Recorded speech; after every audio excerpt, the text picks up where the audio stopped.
Hey everyone, I'm Shaylin here with Reedsy, and today let's talk about creating atmosphere in your writing. Atmosphere is definitely one of my favorite techniques or components of a story, so I'm really excited to talk about it today. Before we jump into the actual tips, I do think it would be good to make a distinction here, and that's the difference between atmosphere and tone. These words are often used interchangeably, but they mean different things. One can definitely affect the other, but there is a distinction. So today we're going to be talking about atmosphere.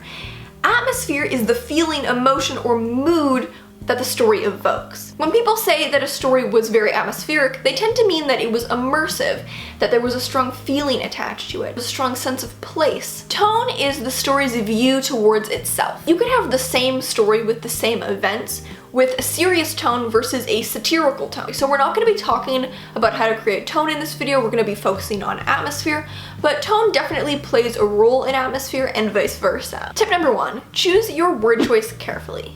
Diction is a really important aspect of atmosphere. If anything, it might be the most important. So for example, let's say that you were describing a tree. Here's the same description with two very different atmospheric qualities affected only by the word choice. A tree with a spider web of gnarled branches jutted against the horizon, an abandoned bird's nest hung from one of its withered limbs. It's a little spooky, it's a little creepy, and if this kind of description, this kind of diction were carried through longer, it could create a very creepy atmosphere. But we could contrast it with the description of the same tree written like this. A tree with a lace of fine branches bloomed against the horizon.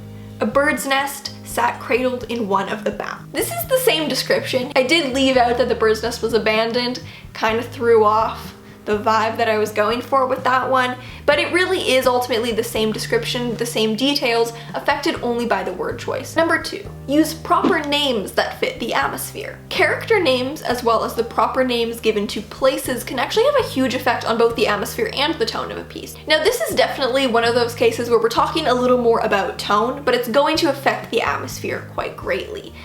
The types of proper names that you choose can really have a big effect on the tone of a piece and therefore on its atmosphere. Giving characters very familiar names can create more of a sense of grounded realism in a piece, whereas giving them stranger, almost fantastical names can give the story a more whimsical quality. In the novel, You Too Can Have a Body Like Mine by Alexandra Kleeman, the three main characters go by the names A, B, and C, which creates this kind of surreal quality to the story. You can do the same thing with the proper names of places. Everything from streets to restaurants to the name of a park to the name of a town. If you use proper names that are quite offbeat and strange or quirky, it creates a very different tone to the story than, again, if you go for a more grounded realism approach. Number 3, use all of the senses. This is a classic tip for writing description, and it's so important for creating atmosphere. When people talk about books with strong atmosphere, one of the most common words they use is immersive. People say this story was immersive.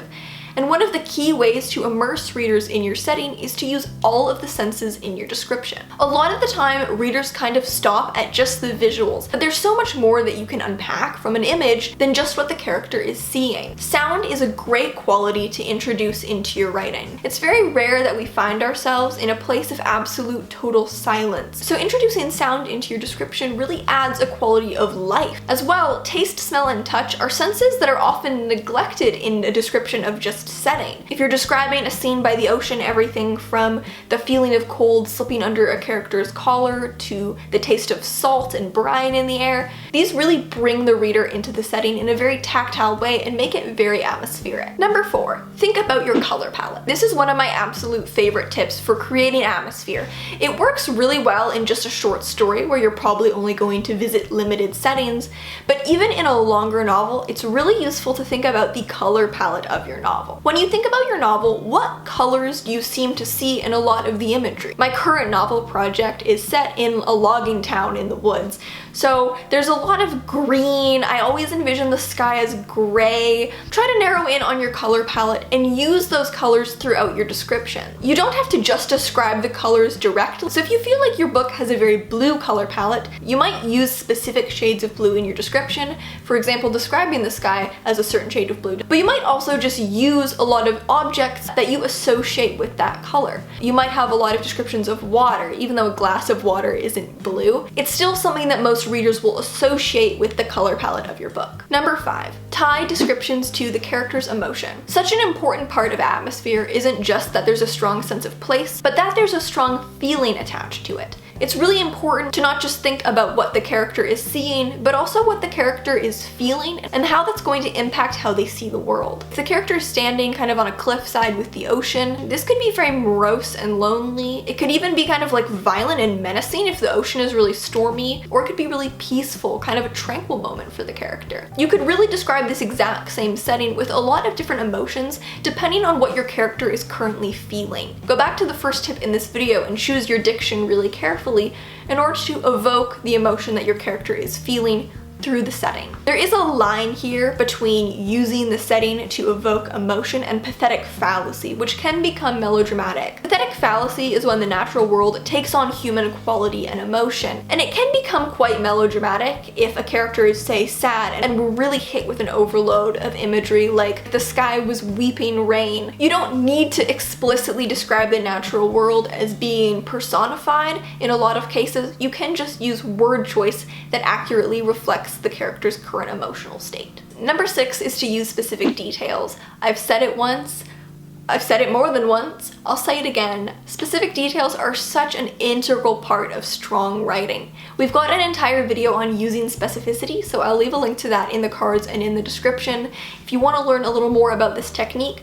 But essentially, you want to choose specific details rather than just painting the world in very broad strokes. Remember, the details that you choose can have a huge impact on the atmosphere of a piece. Just like how you might choose words to describe a setting in an emotionally accurate way, you can also pick out setting details that are accurate to the feelings you want to evoke. Which details you decide to plant in the setting, and also which details your character picks up on, can say a lot about the atmosphere of a piece. If there's a description of a house and the character focuses more on the rusted bike sitting on the lawn, this is going to give a different impression than if a character is describing the same house but notes that the windows are shiny as diamonds. There's something kind of sad about a rusted bike abandoned on someone's dead lawn. There's a lot of connotations of kind of loss of innocence or the abandonment of childhood. We think of a bike as something we rode around as kids, but there's a lot of kind of thematic connotations there. You could put that kind of detail in any given description of any given house, and it would evoke something quite specific. It's really useful when you're looking for specific details to do research. Instead of just saying that there was a flower bed, look up types of flowers and say what kind of flower.